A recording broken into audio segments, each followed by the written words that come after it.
the Dallas Cowboys. Yeah, I've ripped on Jerry Jones quite a bit here on the show, and I don't necessarily agree with the management of contracts over in Dallas over the past decade. But what I do see is a team that went 7-9-1 in 2025, seventh in points for out of 32 teams, 27.7 points per game, but 32nd in points against. Literally the worst in the league at 30.1.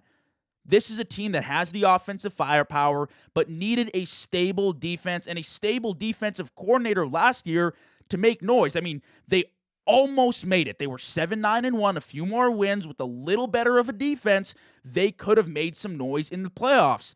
I think there's reason to believe heading into next season. Let me list you the reasons why. Number one, Dak Prescott is coming off one of the best seasons of his professional career. 67.3% completion percentage. He's always been a fairly accurate passer, by the way. I thought I'd add that in. 4,500 yards, 30 touchdowns, 10 interceptions, a 99.5 passer rating on the year.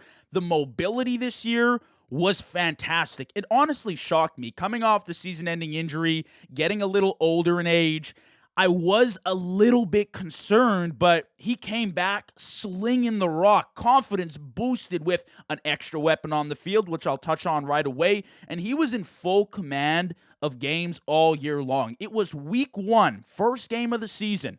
Jalen Carter spits on Dak, gets booted out of the game. That's when I first saw Dak Prescott shine after his injury. It was week one, and he made that impression, and I was like, wow, I did not expect to see this out of Dak Prescott this year. He threw the ball the second most times in the entire league. I think like 10 to 15 passes short of Bo Nix last year, and there's a good reason why. He was a great quarterback this past season, definitely deserved some kind of award, in my opinion, because of the season he had coming off an injury. I expect that to be really good next season. We saw who Dak Prescott was in years where he had multiple weapons, and Amari Cooper, a CeeDee Lamb. Now he's blessed with a George Pickens and a CeeDee Lamb. George Pickens is my second reason to believe. He's a star. Like, we're talking top 10 star, legit elite wide receiver in this league. The Cowboys, they don't got one, they got two of them. His stats this past season, 1,400 yards, 9 receiving touchdowns, the Pro Bowl, second team All-Pro honors. This guy had himself a year. In Pittsburgh, underutilized, misused, whatever word you want to use for it, they just didn't integrate him properly into the offense and allow him the room and the chances to succeed as an elite receiver in this league. Not only was he phenomenal this year with CeeDee Lamb, but he averaged 119 yards, 1.3 TDs per game on 19 receptions when CeeDee Lamb was out of the lineup. He's got an elite 1-2 punch now with him and CeeDee, who, don't get me wrong, CeeDee kind of did have a down year considering who he is as a great receiver in the league, but the offensive firepower there, it's just, how can you not love it? It's can't miss stuff. And like I said, that Thanksgiving tear, when they went 3-0, averaging 29.3 points per game, they looked like one of, if not the best offense in the NFL at the time. Now, obviously, they fell off and they struggled to begin and close out the year. That's fine, but I do think we saw the sparks there with the way the backfield operated. Javonte Williams had himself a great year. The way Dak Prescott played, it's going to be tough for opposing defenses to match up against a CeeDee Lamb, a George Pickens, worry about a very solid run game, and Dak Prescott, who is playing great football. And then you look at free agency and the draft capital they have. That's when you really buy into things. Upgrades on the defense and the 2 first-round picks. They brought in vets through free agency and midseason, which, they kind of came in at different points, and you were scratching your head. It's like, why didn't they get Micah back? Why couldn't they organize the contracts and sign Micah and keep him a Dallas Cowboy for life? But slowly, surely, they actually filled up the defense quite a lot. I mean, in the interior, you clogged it up with Kenny Clark, Quinnen Williams, two great players. You added Rashan Gary, who's coming off a 7.5 sack season in 2025 with the Packers. You added Cobie Durant to a porous secondary. In 2024, he allowed a 54% completion percentage. 25 allowed a 59% completion percentage as the closest defender to the ball. So Cobie Durant is a solid pickup. I mean, he's not an all-pro level DB right now, but anything is an upgrade in Dallas as far as the secondary goes.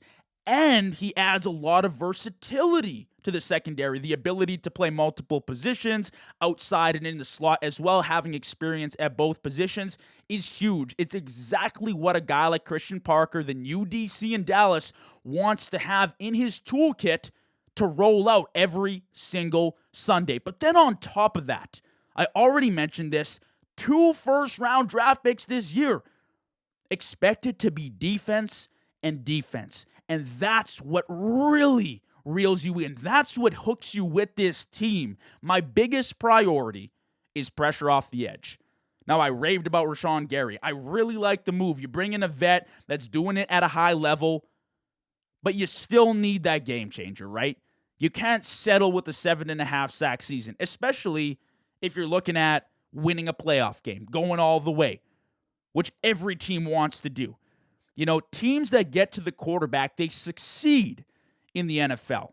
And Rashan Gary is a very nice addition, but he's not the solution alone. I mean, think about Philly a few years ago. They rushed 4 in the Super Bowl and got to Mahomes like a zillion times and dominated that game at the line of scrimmage. Seattle this past season in the Super Bowl against Drake May feasted up front, got to Drake May, pressured him all game. It was all over from there. That's where it starts and that's where it ends. Now, I wouldn't be stunned if the Cowboys made a trade in the draft. I'm not sure what the odds are looking like with that. Could they trade up to get a top 10 edge rusher? I don't know, but I do expect them to add some asset off the edge and also add an asset in the secondary. That, for me, cleans up the majority of the defensive issues from this past season, plus the new defensive coordinator. It sounds great. And obviously it's on paper, and obviously it sounds. What actually happens matters. But right now, from what I've seen, the moves they've made, the way they looked with that offense last year, I have high hopes. You think of 2025 and you scratch your head, you're like, well, with all this star power, especially offensively, what held them back? Well, personally, I identified 2 things. The defense definitely held them back. They were terrible, like the worst in the league. Middle of the pack was the Steelers, I believe, at 22.8 points per game.